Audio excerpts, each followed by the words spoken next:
Today, from Sandy Creek in Durham, North Carolina, we're going to take a first look at the Canon R50 with a Canon 100-400 lens. Let's go. What's up everybody? Phil with Photo Gear Fun here today. Just got this Canon R50 in. We're at Sandy Creek, beautiful Sandy Creek Park in Durham, North Carolina. And check it out. I've got the 100-400, the RF 100-400 lens. And I've got my Sony set up, the A7CR with 200-600 just to take as references. I know it's not going to be fair, but I wanted to take some shots with this, compare it to the R50. I'm going to try a few different focus modes, try to do a few different things with the R50, but really this would be the first time I've used it for real. I did a couple test shots. Seems like it's going to be pretty good. So let's check out Sandy Creek and see what we can get with this Canon R50 and the RF 100-400 lens. So far, it's been an interesting morning. Came right in, saw the pileated woodpecker. This is Sandy Creek, and yellow-crowned night herons are just over there. Get some shots of those. For the pileated woodpecker, I didn't have the autofocus mode on the R50 set to servo. I had it to single shot, so probably some of those shots are going to be out of focus. But we'll see how they come out. Once we get back to the studio, we'll have a look. But I'm going to head in and see if I can get some better shots of the yellow-crowned night heron, which are residents here. Normally they're not that far or this far inland, but they chose a home here at Sandy Creek. So I did see it, got some shots, put those in here. I'll see if I can grab some more shots. Well, that was pretty cool. By the way, the video is coming from the Osmo 3, Pocket 3. And the sound is coming from the DJI mic too, but I saw, which I believe is a male wood duck. I got some shots with the Sony and the Canon, but I've heard them here, seen them fly over, but this guy was just perched in a tree, which is kind of, I think, odd. I don't know that they roost very often, but anyway, met a couple other, one bird watcher, one photographer. Great place for meeting people, saying hello. I'm gonna head over and see if I can't see the great blue heron. There's some great blue herons nesting here. And then hopefully along the way I'll see some little warblers. I think the migration here is almost over, but you never know, there might be some warblers that hang out here. Well, I know there are some year-round residents, but we'll crack on and see what else we can find here at Sandy Creek in Durham, North Carolina with the Canon R50 and the 100-400. Well, that's gonna do it from Sandy Creek. Ran into another photographer again. His name is Greg. I met him once before here. Anyway, yeah, we had a good day. Saw quite a few. We're gonna head into the studio. We are in Lightroom. Wanted to show you, we came across the pileated woodpecker first. So we're just going to go through, these are the shots from the R50. And this is one that I've edited. So to give you an idea on what it would look like edited, this is, I cropped most of my stuff down to 2000, or maybe larger, but 2000 is the smallest that'll go. And I like square crops for a lot of my stuff. But this is that pileated woodpecker in really backlit light. So if you look at this shot here, you can see very challenging conditions, and I'm actually pretty impressed with the dynamic range on the R50. We'll look at some A7CR shots. Again, I know it's not a fair comparison, but that's my other camera, so just so you can get an idea on what we're up against here. But really very happy with this shot, and I could take more time to edit it and make it look, you know, a little bit better. But one thing I found, and I mentioned it in the video, is I was shooting in single shot first. So some of these are out of focus, and that's my fault. That's user error. I switched over to servo, as I talked about in the video. But just wanted to kind of go through some of these. So this is another one that I just hit with a quick auto. But clarity, color, everything seems really good on this. This is the 100-400 lens again. Even at 300, you can see here, and almost nobody zooms into 300 except for this crazy guy. But even at 300%, you can still see that there's some really good clarity and colors there.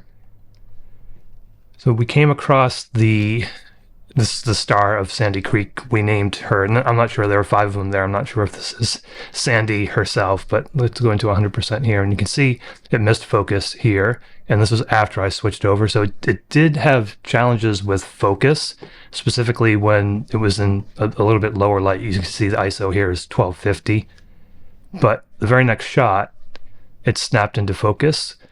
So you can see here, this is a shot that's in much better focus. And again, everything looks pretty good. I'm just going to kind of play with the exposure a little bit. It's a little bit underexposed, but again, ISO 1250, so you can see that's fairly high ISO. And at 300%, everything's going to be exaggerated, but it looks pretty good. A quick Lightroom denoise would clean this up really, really nicely. And then again, it kind of faded in and out of focus. So this one's pretty much in focus, not too bad. But there were times, especially when it was initially acquiring something, where it kind of slipped in and out of focus. And here's just a turtle that I saw on the path. You can see the dimensions here. It's 6,000 by 4,000. It's 24 megapixel sensor. The Sony is a 61 megapixel or 26 when it's in crop mode. We'll look at the Sony's shots in a minute. We'll go back and forth. But this is another example of, on this great blue heron, where it kind of is out of focus. And it stayed out of focus for a couple of shots. You can see there, it's still slightly out of focus. And then eventually it snapped in. So this one is in focus. But again, this was fairly low light, ISO 1250. And some of it still might be a little bit of user error. So I'm going to fine tune. And I was using single point with the tracking set to animal and eye detect on. It was actually detecting the eye. It did a pretty good job of detecting the eye. So again, it did snap into focus eventually. I was able to catch this wood duck. And I know the wood ducks were here. I'd seen them fly over, like I mentioned in the video, but hadn't seen one. This guy was just roosting in the tree. And actually, let me go back to that one. I'm just going to reset this one, because just to give you an idea. So this is what we're dealing with as far as the backlight goes. I don't think it could be any more backlit. And again, I'll just bring up the exposure a little bit here. Actually, just do a quick subject detection here to bring up that. Quickest way to do it for this video. But you can see still that the dynamic range is fairly impressive. I'm definitely impressed. I've had Canon cameras, and I have Canon cameras that aren't necessarily the most impressive with dynamic range, but you can see we were able to bring this up. And again, we can make this look much better, but there's where we started. So I think the dynamic range is pretty darn good, especially for a camera that I paid $550 for. It's just a great light little setup. And this is a red-headed woodpecker. I saw him a couple of times. And you can see, again, this is with no edits done or anything to it. But you can bring it in and make it look a little bit better, do your edits. But it looks, I'm pretty impressed with the overall clarity and color. And I'm going to be using this a lot more, so there'll be more videos in the future. This is a bunch of green heron babies. So you can see there are 5 of them there. It's really hard to get an unobstructed shot where they are. But again, zooming in, 300% still pretty impressive. ISO's 160. So it allows you to get shots like this, even at 400. So it's 640 millimeters because it's a crop sensor. At 400, you're at 640 millimeters full frame equivalent. And that, again, pretty impressed. And this is one of the nesting herons. This is a yellow-crowned night heron, and you can see the nest below the heron. And fairly low light. Again, this is ISO 1000. Zooming into 300%. So I'm just going to show you some of the Sony shots that are similar. And again, I know it's not a fair comparison, but I just wanted to give you an idea on what the Sony shots look like. So this was shot in full frame mode, and I cropped it down. And so you can see at 300%, it's a little sharper. The R50 is definitely not going to replace my A7CR. That's a great setup for wildlife as far as I'm concerned, because I don't do a lot of burst shooting. I shoot single shot and just try to pick my moment.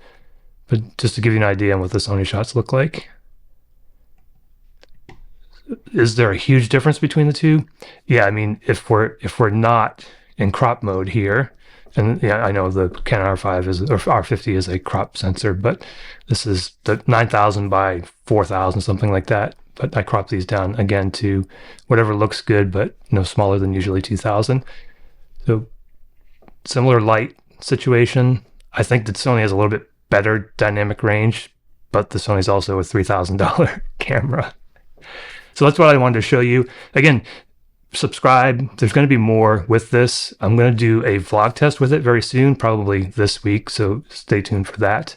We're going to head back out to the field and wrap this up. If you like this video, please give it a thumbs up. If you like these types of video, please consider subscribing. Get out there and have your photo gear fun, and I'll talk at you again in the next one. Thanks so much for watching.